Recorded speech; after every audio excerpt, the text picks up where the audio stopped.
Block अध्यक्षांक शांतपुर panchayat ग्रस्त।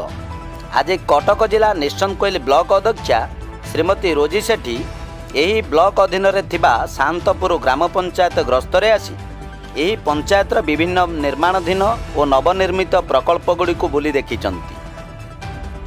परिदर्शन पर जो सबु प्रकल्प दुर्नीति अभियोग होईची यहाकू देखि दुर्नीति होइथिबा प्रकल्पगुड़िक उपरे विरक्ति प्रकाश करिथिबार देखिबाकू मिलिछि। यह उपरे से मत रखी कहिचंती कि दुर्नीति को प्रशय दियाजिब नाही। यार पुंखानुपुंख तदंत होई एथिरे संपृक्त थिबा व्यक्तिंक विरुद्ध रे दृढ़ कार्यानुष्ठान ग्रहण कराजिब। आसंता सप्ताह मध्यरे ब्लॉक रे एक स्वतंत्र तदंतकारी दल आसी प्रकल्पगुड़ी को सविशेष तथ्य संग्रह करिबा परे यह विभागीय उपरिस्थ अधिकारी निकट को पठाजिब और सेठारु निर्देश आसीबा परे यही दुर्नीति सहित संपृक्त थिबा अधिकारी बा व्यक्तिविशेषक उपरे दृढ़ कार्यानुष्ठान ग्रहण कराजिब।